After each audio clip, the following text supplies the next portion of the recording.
नमस्कार, मैं हूं नीरज शर्मा और आप देख रहे हैं न्यूज़ ड्रम कमेंट्री। ये एक ऐसा शो है जिसमें हम रोजाना की बड़ी खबरों पर एकदम निष्पक्ष कमेंट्री करते हैं। अगर आपको हमारी कमेंट्री अच्छी लगती है तो हमारे वीडियो को लाइक करें, चैनल को सब्सक्राइब करें और नोटिफिकेशन ऑन करना ना भूलें अगर आप हमारा शो मिस नहीं करना चाहते। आप हमें अपने सुझाव और अपने सवाल वीडियो के कमेंट बॉक्स में भी लिख सकते हैं। इस कमेंट्री में हमारा साथ देते हैं हमारे वरिष्ठ सहयोगी, वरिष्ठ पत्रकार और जाने-माने राजनीतिक विशेषज्ञ शेखर अय्यर जी। शेखर जी, बहुत-बहुत स्वागत है आपका आज की कमेंट्री में। नमस्कार नीरज जी। सर, आज के इस एपिसोड में हम 2 मुद्दे उठाएँगे मेनली। राहुल गांधी अपने अमेरिका दौरे से वापस आ गए हैं। उनके दौरे से उन्हें, उनकी पार्टी को और इंडिया गठबंधन को क्या हासिल हुआ, ये जानेंगे हम शो के आखिरी हिस्से में। सबसे पहले हम बात करेंगे कल होने वाले अरविंद केजरीवाल के इस्तीफे की। 3 बार के मुख्यमंत्री केजरीवाल 2 बार अपना कार्यकाल पूरा नहीं कर पाए। 2014 में पहली बार 1.5 महीने की सरकार चलाने के बाद जनता के बीच जाने का दांव खेला। क्या फिर से जनता केजरीवाल की बातों में आ जाएगी इस बार? क्या लगता है सर आपको? ये देखिए, ये जो कदम उन्होंने उठाया, तिहाड़ जेल से जैसे उनको बेल मिलकर बाहर आए, सबसे बड़ा सवाल सबके सामने था, ये इस्तीफा उस समय क्यों नहीं गया मार्च महीना में जब इनको जे अरेस्ट हुआ था। तब लगातार डिफेंड करते रहे कि मैं मुख्यमंत्री जेल से ही चलाऊंगा, और बीच में लोकसभा चुनाव प्रचार के लिए फिर बेल पे बाहर आए, पहली बार आए। तब भी वो कंडीशंस वगैरह था कि आप मुख्यमंत्री के दफ्तर जा नहीं सकते, मुख्यमंत्री के तौर पे आप अपना ऑफिशियली काम नहीं कर सकते, फाइल्स नहीं देख सकते, मीटिंग्स नहीं बुला सकते, इस तरह की रिस्ट्रिक्शंस उस समय भी था। इस बार भी आपने देखा होगा, अ, सुप्रीम कोर्ट ने वही कंडीशन दोबारा किया है कि आप मुख्यमंत्री दफ्तर नहीं जा सकते, मुख्यमंत्री के तौर पे आप पूरा फुल फ्लेश फंक्शन नहीं कर सकते। तो मुझे लगता है इनको लगा, क्योंकि वो लगातार मना करते रहे कि मैं इस्तीफा नहीं दूंगा और मैं जबरदस्त रहूंगा यहाँ पे, और कोर्ट में भी आपने देखा होगा, दिल्ली हाई कोर्ट में भी, सुप्रीम कोर्ट में भी ये मामला लीगल तौर पे आया था। क्या कोर्ट उनको डायरेक्ट कर सकता है कि इस्तीफा दे दीजिए क्योंकि आपके खिलाफ केस है और आप अरेस्ट हुए, जुडिशियल कस्टडी में। कोर्ट ने भी इनकार कर दिया कि हम इस पर इंटरफियर नहीं कर सकते, क्योंकि वो कॉन्स्टिट्यूशनल पोस्ट पे उनको तय करना है, क्योंकि प्रोप्राइटी के इश्यू पे कोर्ट कोई कमेंट करना नहीं चाह रहा। अब भी वैसा है, लेकिन उनको लग रहा है कि, और स्वयं कल उन्होंने स्वीकार भी किया कि मैंने गलती किया कि मैंने इस्तीफा नहीं दिया। तो अभी उनको लग रहा है कि इस्तीफा देने से जो मॉरल हाई ग्राउंड पे वो थे, वो खिसक गया है। तो पहली बात हमें समझना चाहिए, इस्तीफा देना और सिस्टम को एक शॉक देना, और तीसरा कि चुनाव आप नवंबर में भी करवा दीजिए, एक तरह के दबाव देने की भी जो कोशिश है, तो पूरी दबाव नहीं दिए वो। देखिए, केवल एक मुख्यमंत्री के कहने पर इलेक्शन कमीशन एक्ट नहीं करता। इलेक्शन कमीशन की पावर है कि असेंबली से 6 महीना पहले कर सकते हैं। अगर आप वाकई फोर्स करना चाहते हैं तो आप अपना कैबिनेट मीटिंग बुला के डिसोल्यूशन ये कर दीजिए, भाई हम रिजाइन जी, कर रहे हैं, हम रिकमेंड कर रहे हैं डिसोल्यूशन। बिल्कुल। वो सर भी नहीं हुआ है। नहीं, तो सर कहीं ना मैं कहीं मॉरल हाई ग्राउंड पकड़ने की कोशिश है। जी। जी। सर, मैं इसी पॉइंट पे आने वाला था थोड़ी देर के बाद, लेकिन चूँकि आपने डिसॉल्यूशन की बात कर दी, इसीलिए मैं कह रहा हूँ कि मैं प्रोफेसी तो इस तरीके की बातों में नहीं करना चाहता, लेकिन कहीं न कहीं मुझे इस बात का बहुत बड़ा आभास है कि कल अरविंद केजरीवाल इस्तीफा देने के बाद अपने असेंबली को डिसॉल्व करने की माँग करेंगे और शायद कर भी देंगे, मतलब रिकमेंड करेंगे और ये हो जाएगा। जितनी बातें मीडिया में कि मुख्यमंत्री कौन बनेगा, 6 महीने और सरकार चलेगी या नहीं चलेगी, ये सब मुझे लगता है कि एक डिफ्लेक्ट करने के लिए है, क्योंकि देखिए अरविंद केजरीवाल से लेके जितने भी आम आदमी पार्टी के नेता हैं, सब केवल यही बात कह रहे हैं कि हम जनता के बीच में जाएँगे, इस फैसले के साथ हम जनता के बीच में जाएँगे। इसका मतलब ये नहीं कि पहले 6 साल, 6 महीने सरकार चला लें। सर एक बात देखिए, 6 महीने अभी ये सरकार चलाएँ अगर गलती से और कुछ और गलती हो गई इसके बाद, तो ये जो सिंपैथी फैक्टर लेने का इनका एक पूरा का पूरा प्लान है, उसका तो किया धरा रह जाएगा। तो इसलिए मेरा ये मानना है कि कल ही हो जाएगा असेंबली को डिसॉल्व करने का जो डिसीजन है, और जो रिकमेंडेशन। अब आते हैं सर इस बात पे कि अरविंद केजरीवाल ने खुद रिजाइन किया या किया गया। हर तरीके से मालूम है कि सुप्रीम कोर्ट ने, एक तो सुप्रीम कोर्ट, आपने कहा कि प्रॉपर्टी का इशू है तो वो कह नहीं सकता कि आपको इस्तीफा देना पड़ेगा, बट अल्टीमेटली आपके सारे पावर छीन लिए, तो यही कहने का मतलब हुआ कि सुप्रीम कोर्ट ने आपको मुख्यमंत्री पोजीशन से हटा दिया। इन अ सेंस सुप्रीम कोर्ट ने इनको सैक कर दिया। एनीवे सर, इस बात पे जो एक बहस चल रही है कि ये खुद इस्तीफा देंगे या खुद इस्तीफा दिया इन्होंने, उसको जाकर के जनता में भुनाएंगे। मेरा सवाल एक ये है सर कि क्या जनता को नहीं मालूम है कि क्या हुआ है पर्दे के पीछे, या ये जो बात बोलेंगे वो जनता मान जाए? देखिए, इन्होंने लोकसभा चुनाव में भी यही स्ट्रैटेजी अपनाया था कि अपने ऊपर जो मुकदमे चल रहे हैं, उसको ये दिखा के कि मेरे ऊपर अन्याय हो रहा है, मैं दिल्ली की प्रथम सेवक हूँ और मुझे सेवा करने नहीं दिया जा रहा है और एक फर्जी केस मेरे पर ठोक के मुझे पैरालाइज़ किया जा रहा है। इस सिंपैथी ही एजेंडा था आम आदमी पार्टी का लोकसभा चुनाव में। और जब कांग्रेस और आम आदमी पार्टी गठबंधन भी थी, जॉइंट 1-2 रैलीज़ भी हुई, लेकिन कहीं न कहीं आपने क्या देखा है कि लोगों के अंदर सिंपैथी फैक्टर उतना बड़ा काम नहीं किया। और आपने देखा होगा मार्जिन कम हो, फिर भी बीजेपी सातों के 7 सीट जीत गई। तो sympathy factor as an issue मैं मानता हूँ कि लोकसभा इलेक्शन में ही प्रकट नहीं हुआ। अब दोबारा कोशिश हो रही है, क्योंकि बेल पे बाहर आ गए हैं और सिंपैथी कैसे री पुनः कैसे हम फिर दोबारा कैसे हम इसको ये करेंगे, इन्वोक कैसे करेंगे? सिंपैथी कैसे बढ़ाएँगे? अच्छा, दूसरी बात, मुझे अभी भी यकीन नहीं है कि कल एक्चुअली कैबिनेट रिकमेंड करेगा, कोई ऐसा कुछ करेगा, क्योंकि स्वयं कह दिया है कि मैं आम आदमी पार्टी एमएलएस पर कोई दबाव नहीं डाल रहा हूँ। इनके मालूम है, इनके पास जो 60 से ऊपर जो एमएलएस हैं, कितने इनके साथ हैं, कितने को दोबारा टिकटें देंगे, नहीं देंगे, ये सब तो दूसरी बात है। लेकिन पार्टी में भी आपने देखा होगा एक लीडरशिप इश्यू को लेकर, पार्टी को छवि को लेकर, मंत्रियों की कामकाज को लेकर और केजरीवाल की स्वयं नेतृत्व को लेकर कहीं न कहीं अंदर में एक डिबेट चल रहा है। और कई एमएलएस को पता नहीं है कि हो क्या रहा है, क्योंकि जब ये जेल में थे, ये तो सुनीता केजरीवाल को आगे कर दिए। और आपने देखा होगा जब से कल से ही फिर वही बात चल रही, ये सुनीता केजरीवाल को ही आगे करेंगे, ये स्वयं पीछे हो जाएंगे। अब उसमें और 2-3 नाम आ गया, नहीं सुनीता नहीं होंगे, आतिशी होंगे, आतिशी नहीं है तो कैलाश होंगे, कैलाश गहलोत होंगे, कैलाश गहलोत नहीं होंगे तो अपने सौरभ भारद्वाज होंगे। या गोपाल राय भी इसमें हैं सर।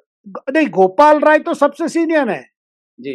लेकिन गोपाल राय और अरविंद केजरीवाल बीच में कोई ज्यादा ऐसा नहीं है संबंध जो अरविंद केजरीवाल पूरा उनको ट्रस्ट करेंगे, क्योंकि जिसको भी बिठाना है, जो बैठ रहा है उसको भी पता होना चाहिए भाई मेरे स्टॉप गैप अरेंजमेंट है, कि नहीं तो आपको जितेंद्र राम मांझी और नीतीश कुमार वाला मामला हो जाएगा, या यहाँ पे चंपक चंपई सोरेन सर। और हेमंत सोरेन का मामला हो जाएगा। जी। तो वो रिस्क कभी कतई अरविंद केजरीवाल नहीं लेंगे। सर लेकिन अमेजिंग बात ये है कि कुल मिला के 4 या 5 लोग हैं जो मंत्रिमंडल चलाते हैं डिफरेंट डिफरेंट टाइप के, और एक छोटे से स्टेट में जहां पे केवल 70 सीटें हैं, वहां पे 5-5 मुख्यमंत्री के दावेदार नाम अभी आपने गिनवा दिए। ये सेकंड लाइन नहीं है। सेकंड लाइन तो अरविंद केजरीवाल के बाद मनीष सिसोदिया था, जी। क्योंकि मनीष सिसोदिया स्वयं इसमें पहले अक्यूज्ड हो गए थे, फिर जेल में काफी समय रहे और अभी निकल के आए। तो वैसे ही तो हायरार्की में प्रथम अरविंद केजरीवाल, उसके बाद मनीष सिसोदिया। लेकिन ये बीच में हमने जो देखा, मार्च महीना से अभी तक, यानी 6 महीना हमने क्या देखा है, ज्यादा के ज्यादा अरविंद केजरीवाल अपने धर्मपत्नी सुनीता केजरीवाल पर ज्यादा डिपेंड कर रहे हैं। जी। और ये भी बताया जाए, पार्टी सूत्रों के कोट करते हुए कई रिपोर्ट्स आए कि सुनीता केजरीवाल हैंड्स ऑन है, पार्टी की सारे मीटिंग अटेंड करते हैं, पार्टी की स्ट्रेटजी में भी लगे हुए हैं, और जब वो अंदर थे तो यही सब कुछ कर रहे थे। संजय सिंह, हो सकता है संजय सिंह मीडिया के सामने ज्यादा आए या आतिशी ज्यादा आए, लेकिन ब्रेन जो है वो सबसे ये यही है। बिल्कुल। सर एक बात कर लेते हैं कि आने वाले जो विधानसभा चुनाव है, उसमें आम आदमी पार्टी का परफॉर्मेंस कैसा रहेगा। ये आपने हिंट दिया कि लोकसभा चुनाव में आम आदमी पार्टी और कांग्रेस साथ मिलकर के लड़े, फिर भी एक भी सीट नहीं हासिल कर पाए। और मजे की बात यह है कि ज्यादा से ज्यादा जो हुआ वो लीड मार्जिन जो है बीजेपी की, जो विनिंग मार्जिन है वो कम हुई। और इसमें लोग इस बात को मेंशन तो करते हैं, लेकिन ये नहीं मेंशन करते कि ये जो लीड मार्जिन कम हुई है, ये दो पार्टियों के वोट के मिल जाने की वजह से हुई। कांग्रेस इस बार अगर आपसे अलग होकर के लड़ी, तो आपको जो वोट मिलने थे, वो भी शायद ना मिले, खास करके इस फैसले के बाद। क्योंकि हमने अभी जिक्र किया सर कि जनता इतना समझती है कि केजरीवाल ने खुद रिजाइन किया है या सुप्रीम कोर्ट ने इनको बोला है हटने के लिए। कई बातें राजनीति में मुंह से बोलने वाली नहीं होती है, उसी तरीके से इस सुप्रीम कोर्ट का साइलेंट ट्रीटमेंट था केजरीवाल। ऐसे सिचुएशन में देख करके आपको लगता नहीं है कि केजरीवाल के हाथ से या आम आदमी पार्टी के हाथ से दिल्ली खिसक जाएगी? नहीं, खिसकने की संभावना ज़्यादा है। जी, मैं भी मानता हूँ खिसकने का संभावना ज़्यादा है। लेकिन साथ में एक दूसरी बात भी है कि हमने कहा कि मार्जिन कम हो गया। अच्छा, इस बार कांग्रेस और आम आदमी पार्टी का कोई गठबंधन नहीं होगा। आपने देखा होगा जिस तरह केजरीवाल के रिहा के बाद भी कांग्रेस की जो प्रतिक्रिया रही, वो भी कोई ज़्यादा पॉजिटिव नहीं रहा। और अब रेजिग्नेशन होने के बाद भी कांग्रेस नेताओं की जो रिएक्शन है कि अपने आप को केस से बचने के लिए कर रहे हैं। मतलब कहीं भी कांग्रेस और आम आदमी पार्टी की कोई मुझे अलायंस की कोई दिखाई नहीं दे रही है, अलग-अलग ही लड़ेंगे। लेकिन बात क्या है कि कांग्रेस के लिए भी एक चेहरा की बड़ी कमजोरी है। कांग्रेस के सामने एक लीडरशिप तैयार नहीं कर पाई। और बीजेपी का भी लोकसभा चुनाव में, क्योंकि लोकसभा मुद्दा था, प्राइम मिनिस्टर का कैंपेन था, वो सातों के सात सीट जीत गए। लेकिन जब दिल्ली की बात आएगी तो फिर वही सवाल आएगा, बीजेपी को दिल्ली में कौन लीड करेगा। वो फिर चेहरा की बात होगी, क्योंकि पार्टी से ज्यादा चेहरा की जरूरत है। अब क्या है कि एमसीडी इलेक्शन में भी हमने देखा, अभी एमसीडी इलेक्शन में भी, और अभी एमसीडी इलेक्शन और दिल्ली की जो हालत है पिछले 6 महीना, जो बिल्कुल। बारिश के बाद जो हालत बनी है, और जहां पे लोग देख रहे हैं कि भाई गवर्नेंस के नाम पे तो कुछ नहीं है। तो ये सब लेवल जो है जनता काफी अच्छी तरीके से देख चुकी है। इसीलिए मैंने शुरुआत में ही टिप्पणी की थी और उस पे आपसे सवाल पूछना चाहूंगा कि जब पहले मुख्यमंत्री कार्यकाल के रूप में 1.5 महीने बाद इनको इस्तीफा देना पड़ा था, इस्तीफा दे करके 14 फरवरी का दिन था, वैलेंटाइंस डे था, और ये गए थे लोगों के सामने खड़े होकर के बोला था इन्होंने कि जी मुझे माफ कर दो, मुझे मालूम नहीं था, मैंने गलती से या अनजाने में या बचपने में कांग्रेस से समर्थन ले लिया, अब मैं ये जीवन भर नहीं करूंगा, अपने बच्चे की कसम खा करके कहता हूं, और फिर कांग्रेस के साथ घुल मिल गए। तो आज इस बार फिर से यही रिपीट करने की कोशिश कर रहे हैं, अगर इन टोटलिटी देखा जाए तो। आपको क्या लगता है कि वही जनता जो पहले धोखा खा चुकी है, वही जनता जो बार बार धोखा खाई, हर साल धोखा खाई, हर चुनाव में धोखा खाई, वो इस बार इनके लिए क्यों भरोसा करेगी? सही कहा आपने नीरज जी, आपने जिस तरह कंपेयर किया और सिचुएशन क्या है, एक बात तो साफ है, जो आम आदमी पार्टी दिल्ली के जनता ने 2012 में देखा, 11 से लगातार जो देखा है, और फिर जाके 13-14 भी ले लीजिए, फिर जी, 15 में जिनकी इतनी इतनी बड़ी बहुमत मिली, उसके बाद दिल्ली में क्या हुआ है, दिल्ली में क्या गवर्नेंस इश्यू क्या रही है, उसके बाद हम क्या देख रहे हैं। पहले तो स्कूल ठीक किए, फिर मोहल्ला क्लिनिक्स की बात हुई, लेकिन आज अगर आप एक सर्वे करेंगे, स्कूलों की हालत भी क्या है, मोहल्ला क्लिनिक्स की हालत क्या है, बोर्ड जल निगम के जो प्रोजेक्ट्स हैं वो किस सिचुएशन पे है, स्टेटस क्या है, उसमें भी जो भ्रष्टाचार की जो आरोप लग रहे हैं, कहीं पाइपलाइन लगाने, कहीं ड्रिलिंग करने की। तो देखिए, भ्रष्टाचार मुक्त शासन देने की जो वादा करके एक पॉलिटिक्स में, भारतीय पॉलिटिक्स में एक नया चैप्टर खोलने की जो दावा करके आए थे, आज वो कहाँ खड़े हैं, किस मोड़ पे खड़े हैं। उनके खिलाफ जो भी एलिगेशंस है, हाँ अवश्य ये कोई प्रूव नहीं हुआ है, लेकिन लोगों के मन में ये तो लग रहा है अरविंद केजरीवाल वो नहीं है जो वो कहते थे वो है। उनमें और बाकी पार्टीज में कोई फर्क नहीं है। लेकिन ये तो प्रॉमिस करके आए थे कि अलग गवर्नेंस देंगे, लेकिन वो अलग गवर्नेंस दिखाई नहीं दिया।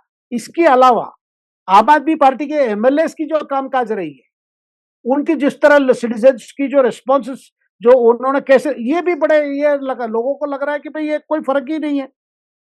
तो ऐसे समय में सवाल आता है दिल्ली जनता के सामने विकल्प क्या है।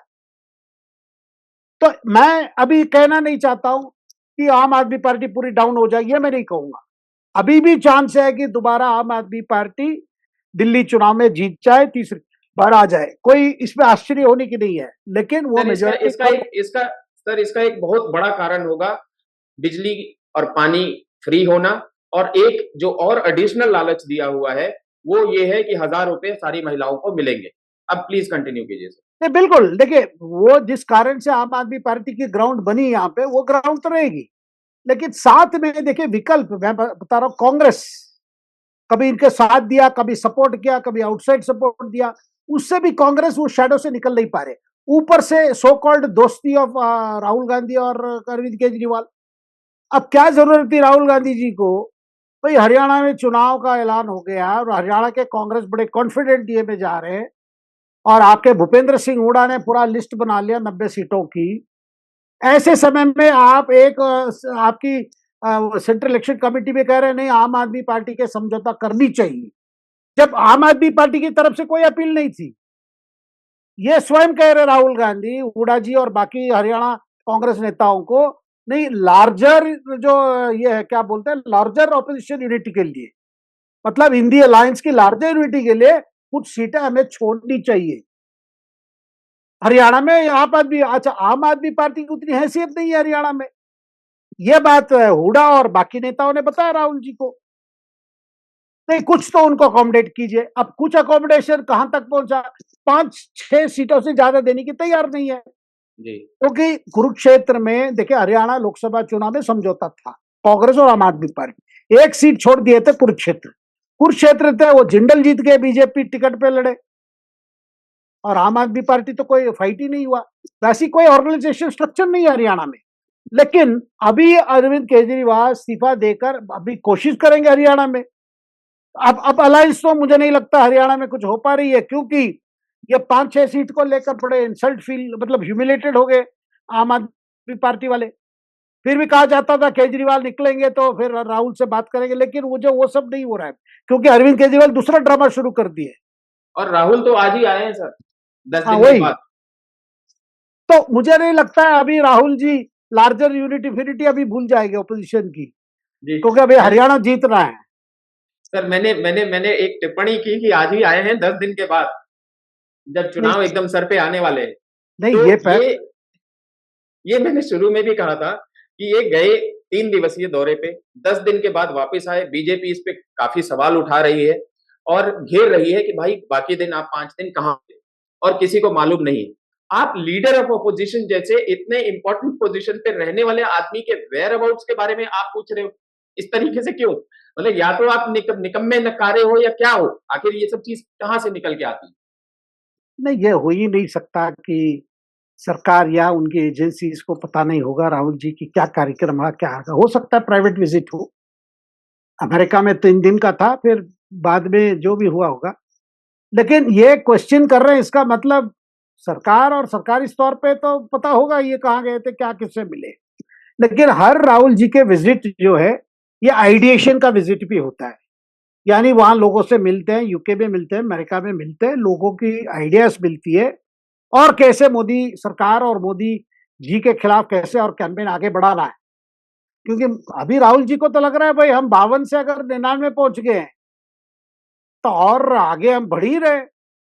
और इसीलिए तो अमेरिका में वो करते गए भाई, मोदी जी का कोई डरता नहीं है, मोदी जी खत्म हो गए। अगर हम 52 से 99 पहुंच गए तो मोदी जी खत्म है।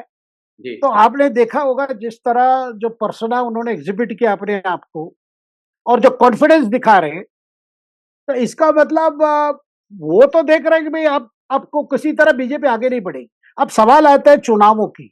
देखिए महाराष्ट्र है, महाराष्ट्र बाद में, पहले तो जम्मू कश्मीर है, हरियाणा है, और फिर महाराष्ट्र, झारखंड, ये चारों के बाद देखिए एक पिक्चर और स्पष्ट हो जाएगा। क्या लोकसभा में जो सेटबैक हुई बीजेपी के लिए, वो राज्य चुनाव में भी वही है, या देखिए बेस्ट केस सिनेरियो बन जाती है बीजेपी जहां पे असेंबली चुनाव में हंग असेंबली हो जाती है। अगर त्रिशुंग जो हो जाएगा मामला महाराष्ट्र में या झारखंड में, फिर तो दूसरा खेल शुरू होगा। जी अब सवाल है, राहुल जी जब भी बाहर होके आते हैं कुछ ना कुछ स्ट्रेटेजी लेके आते हैं। बीच में आपने देखा हो नीरज जी, चुनाव के यानी लोकसभा चुनाव के परिणाम आने के बाद एक स्पीड में जा रहे थे राहुल जी। फिर मैंने सुना उनको सलाह दी गई, अब प्राइम मिनिस्टर पे अटैक को थोड़ा ब्रेक दे दो, पॉज दे दो। अब ज्यादा करते हो जाओगे तो आपका एमिनिशन खत्म हो जाएगा, लोग कहेंगे तो ये हमेशा बोलता रहता है। तो बीच में पॉज आ गया था। उसी पॉज के सिलसिला में तो वो बोले कि भाई स्मृति ईरानी को ज्यादा अटैक मत करो, याद होगा आपको। तो कुछ ना कुछ तो प्लानिंग करके आते हैं, अभी भी यहाँ प्लानिंग होगा।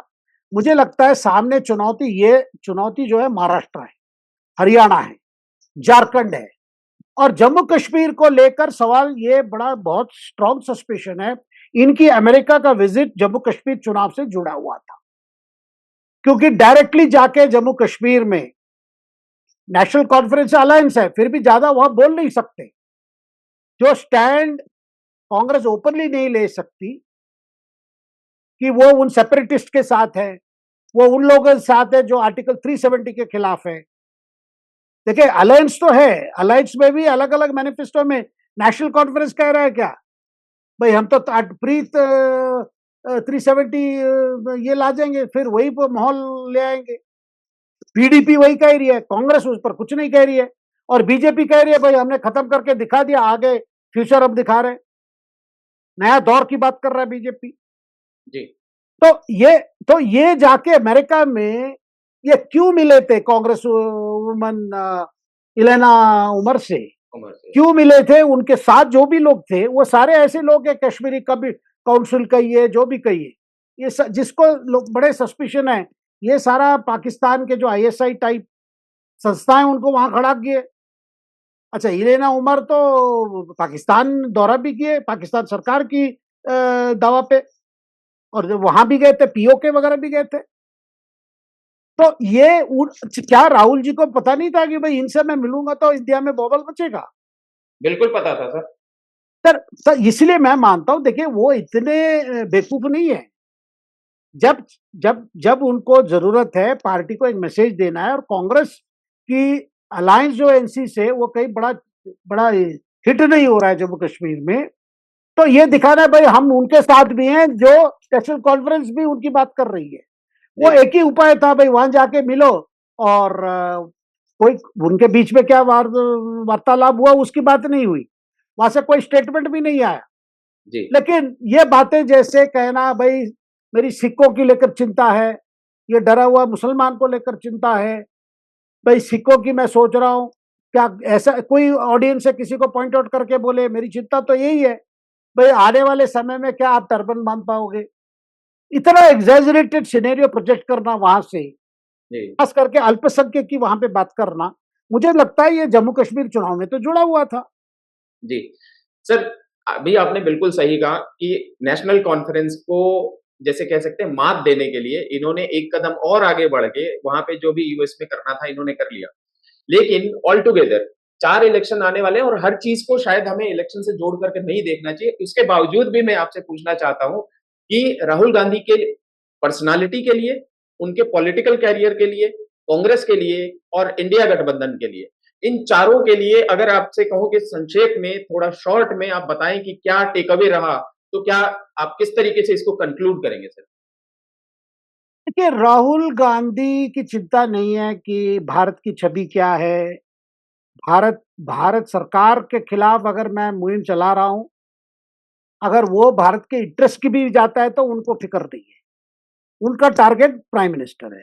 जब तक मोदी जी हैं वहां पे he is ready to adopt any method, जो उनके पार्टी भी लोग भी कहेंगे भाई ऐसा मत करो, लेकिन वो उनका सामने एक ही लक्ष्य है, किसी तरह प्राइम मिनिस्टर को कमजोर करना है। उस कमजोर करते के अगर रास्ते पे सरकार कमजोर हो जाए, भारत कमजोर हो, उनकी वो चिंता नहीं है। उनको ये दिखाना है कि मैं ही एकमात्र वॉइस हूं जो बोल पा रहा हूं, और उनको मुझे देखिए मैं आगे देख रहा हूं क्या फ्रस्ट्रेशन आ सकती है राहुल जी, क्योंकि देखिए आप अभी भी चुनाव खत्म हुआ है, मुझे सामने नहीं नजर आ रहा है कि कोई ऐसा एक परिस्थिति जहां पे ये सरकार की कोई नंबर प्रॉब्लम हो पार्लियामेंट में, ये उनके आज की लाइफ जेडीयू हो या तेलुगु देशम हो, इनको छोड़ के और कोई विकल्प ढूंढेंगे, मुझे नहीं लगता है। नंबर 1। नंबर 2, अब आने वाले असेंबली चुनाव को ले लीजिए, महाराष्ट्र में पहले लग रहा था कि भाई ये आपके महाविकास अघाड़ी एकदम स्वीप कर जाएगी, आज वो स्थिति नहीं है। ये नहीं कह रहा हूं कि महायुक्ति अलायंस के लिए सब अच्छा है, एकनाथ शिंदे के नेतृत्व में जो चल रहा है उनके लिए बहुत बढ़िया हो गया, ये नहीं कह रहा हूं मैं, उनकी तो क्राइसिस है ही। लेकिन पहले जो कहा जाता था कि महाविकास अघाड़ी तब स्वीप करेगी, ऐसा नहीं है आज। और टिकटॉक को लेकर कांग्रेस में, शरद पवार के पार्टी में अजीत पवार, यहाँ एकनाथ शिंदे, भारतीय जनता पार्टी, इस हर पार्टी में देखिए महाराष्ट्र विधानसभा में 288 सीट्स है। आप सोच लीजिए 288 सीट्स है, कम से कम तो 3000 एस्पिरेंट्स होंगे। जी। और 3000 एस्पिरेंट जो हैं वो उनकी पार्टी लेवल नहीं है, उनको टिकटें चाहिए, जो भी टिकटें देंगे उनके पास जाएंगे। ट्रू। तो ये ऐसा माहौल है जहां पे देखिए कई वेरिएबल्स है इसमें। इसके अलावा ये जो महाविकास अघाड़ी सरकार ने जो ऐलान कर दिया था भाई एम्प्लॉयमेंट का कुछ कर रहे, एक तुरंत अपॉइंटमेंट लेटर 1.5-2 लाख को इश्यू कर दिए, और ये जो 1500 रुपया देने की जो बात की है घरेलू महिलाओं के लिए, जी, जी। वो लड़की एक बहन। बड़ा, हाँ वो बड़ा क्लिक कर गया, जी, तो वो रोल आउट भी हो गया, जिसको जी। लेकर इन लोग बड़े परेशान है, शरद पवार, उद्धव ठाकरे वगैरह भी, भाई अभी क्यों किया, कैसे किया, ये हमारा सर वाला ये आपने ये आप, ये ये ये खुद हिमाचल में आज तक नहीं कर पाए, 2 साल हो गए इलेक्शन के। और मतलब है ना, एक तो ये है कि वादा करो फिर करो, एक है कि वैसे ही उठा के कर दो। तो ये दोनों में फ़र्क तो होगा सर। नहीं, फर्क तो होगा, लेकिन इनकी परेशानी दूसरा है, भाई हम तो प्रॉमिस कर रहे थे आके और भी देंगे, आप हमसे चुरा लिया और इसको इम्प्लीमेंट कर दिया। ना केवल इम्प्लीमेंट किया, आप कह रहे हो कि आप इसको बढ़ा देंगे 3000 अगर चुनाव जीत जाएगी। एक तो हाथ में पैसे आ गया, अब फिर कह रहे हो उनको भाई और बढ़ जाएगा, ये डबल हो जाएगा, संभाल के वोट करना। अब तो ये इसका मतलब नहीं, उनकी उनको बड़ी ये अफसोस की बात है, भाई प्राइम मिनिस्टर तो फ्री बीज के खिलाफ थे, तो जी। इसको क्यों अपना रहे। देखिए जो मंत्र तंत्र आप इस्तेमाल करके जो कर्नाटका, तेलंगाना, हिमाचल, जहां सब आपने जीता, अगर बीजेपी भी कंपल्शन में आके इस तरह कर रही है और जी। इम्प्लीमेंट भी करके दिखा रही है, बिल्कुल सर, इसके लिए ना आपने वो सुना होगा कि तो प्राइम मिनिस्टर इसको भी कंपेयर कर रहे हैं ना, भाई हमारी फ्री बीज तो रोल आउट होगा, आपके फ्री बीज का ये तो रोल आउट नहीं कर पा रहे। कर्नाटका में बसों की हालत देखिए, बिल्कुल, बिल्कुल। इतनी प्रोमिसेस कर दिए, आप स्टेट ट्रांसपोर्ट का हालत बुरा है, वैसे बुरा था पहले। जी, इसके अलावा बाकी ट्रांसपोर्ट सेक्टर भी अफेक्ट हो गए ये जो फ्री बी चक्कर में। बिल्कुल। भाई जो जो भी देखिए प्राइवेट बसेस भी लोगों को जो रोजगार देती थी ना, तो कुल मिला देखा जाए मुझे लगता है ये चुनाव, ये चुनाव जो है महाराष्ट्र, हरियाणा, झारखंड और जम्मू कश्मीर, जम्मू देखिए सारे में सबके बेस्ट केस सिनेरियो बीजेपी के लिए, कोई मैसिव मैंडेट किसी का ना मिले तो फिर वही होगी, नंबर गेम की खेल होगी। सर, आपके हिसाब से राहुल गांधी का ये जो अमेरिका दौरा था, ये कितना, मतलब आप समझ लीजिए आपको बोला जाए कि आप थोड़ा ना 5 इधर और 5 उधर, मतलब +5 और -5 में इसकी रैंकिंग कीजिए। कितना मार्क्स देंगे आप? देखिए ये विजिट पहला विजिट था as leader of the opposition, जिस मकसद से गए थे अमेरिका, और मेरा फीडबैक अमेरिका से ऐसा कोई बड़ा भीड़ नहीं था, डलस में भी नहीं था, वहां भीड़ कुछ नहीं था, एक मैसेजिंग करना था इसीलिए गए। वो हो सकता है मेरे ख्याल में ये 5 आउट ऑफ 10 के लिए भी ये विजिट क्वालिफाई नहीं करेगा, लेकिन स्वयं राहुल गांधी इस विजिट का ओवरसीज वाला करके वहां जाके हवा दिखाने की कोशिश की, फंडिंग, क्लाउड फंडिंग ये करने के लिए सैम पिट्रोडा ने प्लान किया था। उस हिसाब से ये विजिट उतना सक्सेस नहीं रहा, ये मुझे फीडबैक है जी, जी। अमेरिका से। सो क्या आप बिल्कुल न्यूट्रली, मुझे लगता है ना आप 5 इधर जा रहे हैं, ना 5 इधर जा रहे हैं, ना -1 कह रहे हैं, ना +1 कह रहे हैं। नहीं, मैं तो यही कह रहा मतलब हूं, देखिए मेरे हिसाब से जो फीडबैक मुझे मिला है, कोई ज्यादा ऑब्जेक्टिव्स अचीव नहीं हुए, जी, लेकिन तो राहुल जी का जो चुनावी प्रचार को लेकर जो माइंड में जाके गए थे, हो सकता है उसमें कुछ ये हुआ, लेकिन जो लोग आए थे उधर नीरज जी, जो ऑडियंस उनके थे, वो सारे साउथ एशियन ऑडियंस थे, जी, सब भारतीय मूल के नहीं थे। इसका मतलब ये जो कश्मीर को आप जो मैंने कहा अमेरिकन काउंसिल ये वगैरह, इसमें ज्यादातर लोग पाकिस्तानीज भी आते हैं, और भीड़ को देकर आप हिसाब नहीं कर सकते। वॉशिंगटन में अगर जो भीड़ थी, लोग कह रहे थे भाई भारतीय मूल के लोग तो कम थे उसमें।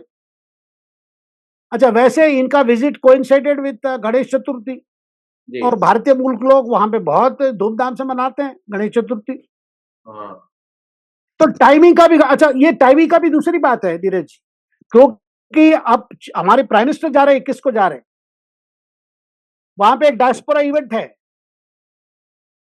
वहां पे एक डायस्पोरा इवेंट न्यूयॉर्क में कर रहे हैं। उसके अलावा डेलावेयर जाएंगे जो वहां क्वाड समिट भी होगा। जी। तो देखिए उनका विजिट तो अलग प्रोफाइल से होगा, तो उससे पहले इनका एक अमेरिका विजिट करना बहुत जरूरी था। एक इमरजेंसी स्टाइल पे इसको ऑर्गेनाइज किया गया भाई, वो जाने से पहले ये हुआ है। जी, ऐसा पहले भी होते आया है और जब हमने सवाल पूछा था सैम पिट्रोडा से तो उन्होंने बोला था कि ये सब कोइंसिडेंस होते हैं, हम ना बहुत एडवांस में प्लानिंग करते हैं, ऐसा नहीं होता है कि 4 दिन पहले हमने प्लान कर लिया और बुला लिया। अब बात भी सही है, हो सकता है वीज़ा-वीज़ा लगाने में टाइम लगता हो राहुल गांधी का। बहुत-बहुत शुक्रिया सर आज के शो में जुड़ने के लिए। मुझे मालूम नहीं, दर्शक भी अपने हिसाब से अंदाज़ा लगा लें, शेखर जी ने जिस तरीके से इसको एनालाइज़ किया है, वो शेखर जी ना तो +1 कहना चाहते हैं, ना -1 कहना चाहते हैं, शेखर जी मार्क्स नहीं देना चाहते, बचना चाहते हैं। बहुत-बहुत शुक्रिया सर आपका, हमारे दर्शकों का भी जुड़ने के लिए। हम फिर हाज़िर होंगे और बड़ी खबरों पर अपनी एनालिसिस के साथ। बहुत-बहुत शुक्रिया। नमस्कार।